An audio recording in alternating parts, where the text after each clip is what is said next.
प्रिय साथियों, जय श्री राम। पूर्व वीडियो में हमने मेष राशि से लेकर के कर्क राशि तक की चर्चा की। कुछ कर्क राशि के लिए छूट गया था गुरुदेव बृहस्पति के बारे में, वो आपको मैं बता रहा हूँ। अन्य राशियों के बारे में भी हम चर्चा कर रहे हैं कि किस राशि का कैसा फलादेश इस वर्ष में या आने वाले समय में रहने वाला है गोचर ग्रह की स्थिति के अनुसार। कर्क राशि में जो मिथुन राशि का गुरु शुरुआत करेंगे 14 मई बाद में, इसी वर्ष में 14 मई 2025 को, तो वो थोड़ा सा हल्का समय, हल्के का तात्पर्य यह है कि खर्चा आपके अधिक हो सकता है, खर्चों पे नियंत्रण आपका कम हो सकता है और आय में कमी हो सकती है। इसलिए आप गुरुदेव बृहस्पति के मंत्रों का जाप करें और हो सके तो 13 बृहस्पतिवार के व्रत अवश्य करें, पीली वस्तुओं का दान करें। सिंह राशि की चर्चा करें। आपके अभी वर्तमान में 8वें स्थान में पंचग्रह योग चल रहा है। 8वें स्थान में राहु देव भी चल रहे हैं। राहु देव के कारण बड़ी समस्या आपके जीवन में चल रही है।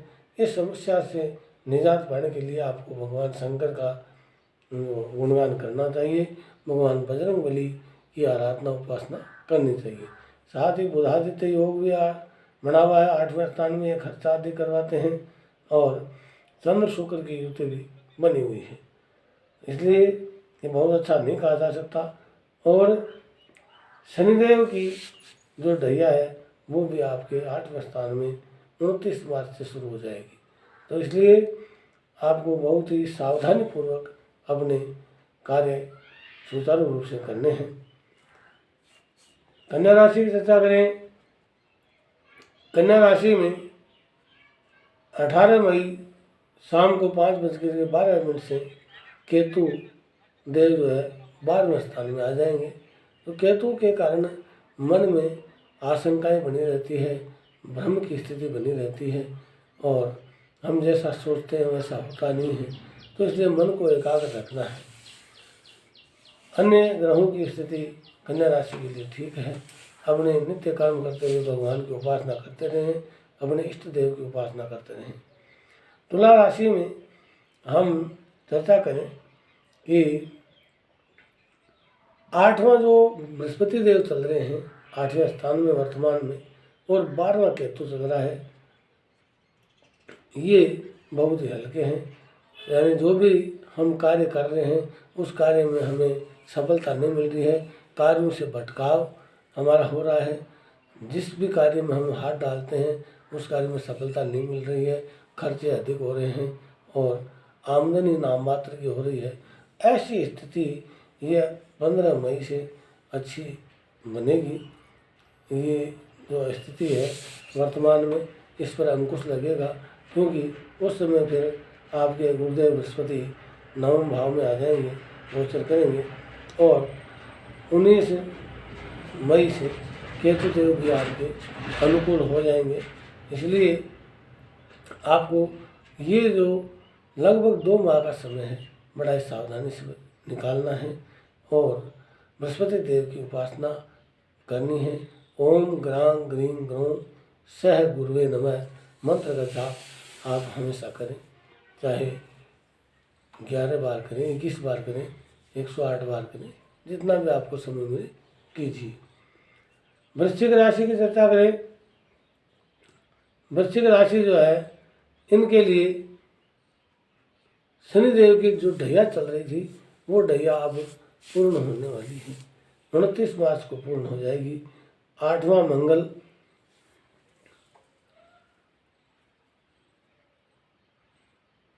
ये भी आपके ठीक नहीं है। मंगल जो है वो विवाद की स्थिति पैदा करते हैं, साथ ही झगड़ा हो सकता है या किसी प्रकार की पीड़ा भी हो सकती है। अतः भगवान बजरंगबली के पाठ कीजिए और चतुर्थ शनि आपका ये 29 मई से पूर्ण हो जाएगा।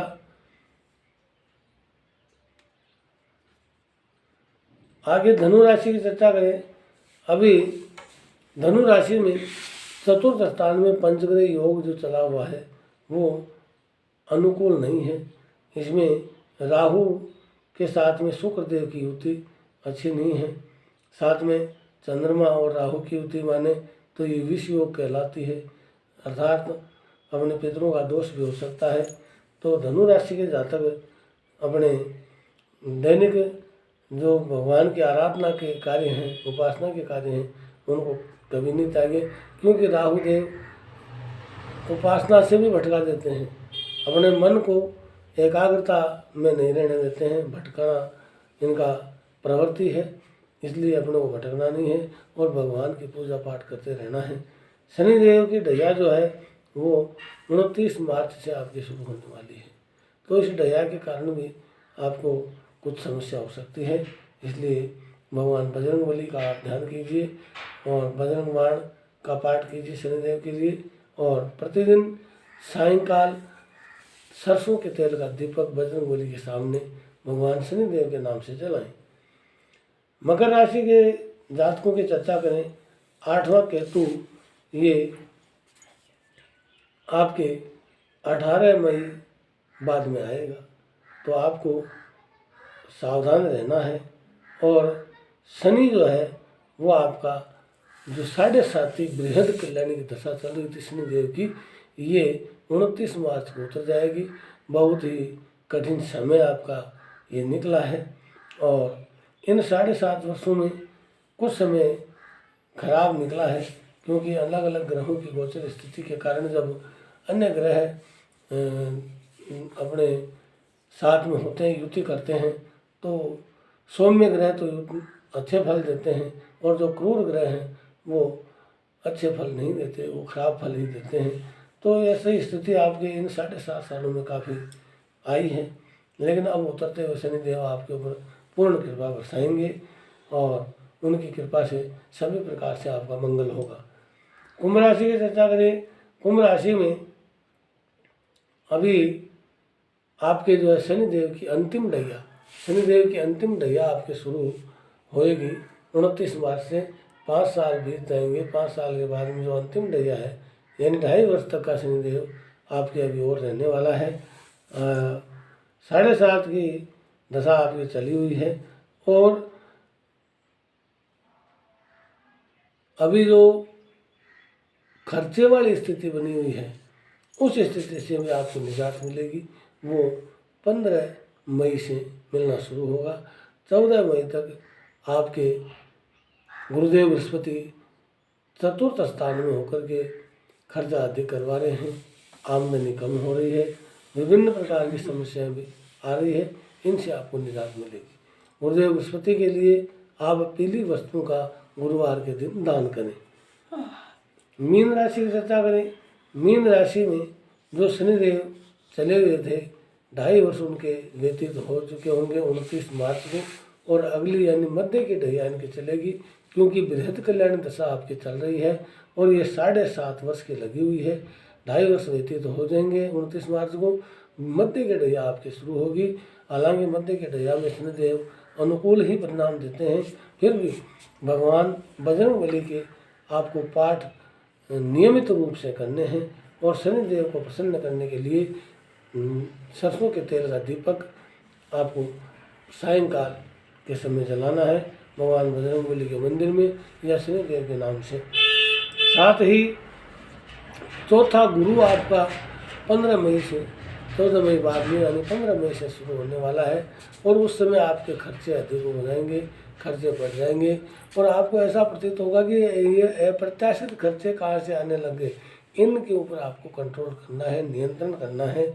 और 12वां राहु भी जो है 19 मई से आपके शुरू होगा, तो इसलिए राहु भी आपके लिए ठीक नहीं रहेगा। आप अपने इष्ट देव का ध्यान करते रहें। इष्ट देव का ध्यान करते करते राहु देव के लिए ओम राम राहवे नमः और बृहस्पति देव के लिए ओम ग्राम ग्रीम ग्रौं स गुरुवे नमः मंत्रों का जाप करें। राहु देव की अनुकूलता प्राप्त करने के लिए बुधवार के दिन काले कुत्ते को या काली गाय को रोटी खिलाएं, जिसमें 1-2 बूंद तेल की डाल देंगे, साथ में गुड़ रख करके रोटी खिलाएं।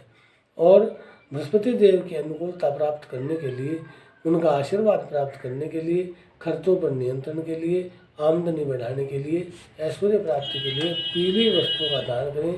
पीत वस्तुएं हों, कोई भी फल हो, वस्त्र हो आदि का आप दान करें तो उचित होगा।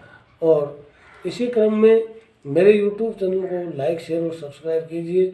विभिन्न प्रकार के जो भी ज्योतिषीय कार्य हैं उन सब के बारे में आप मेरे से प्रश्न पूछ सकते हैं। उनका उत्तर जब भी आप चाहें मेरे को मेरे नंबर पे, मेरे फ्लैश हो रहे नंबर यहाँ पे बोर्ड पे चार्ट पे 9929782568 इन नंबरों पे आप प्रश्न पूछ सकते हैं। और कुंडली मिलान करना हो, कुंडली बनवानी हो या गुण गण आदि मिलान करवाने हों तो मेरे से संपर्क कर सकते हैं। मेरे YouTube चैनल को लाइक, शेयर और सब्सक्राइब कीजिए। धन्यवाद साथियों। जय सिया राम, जय जय हनुमान।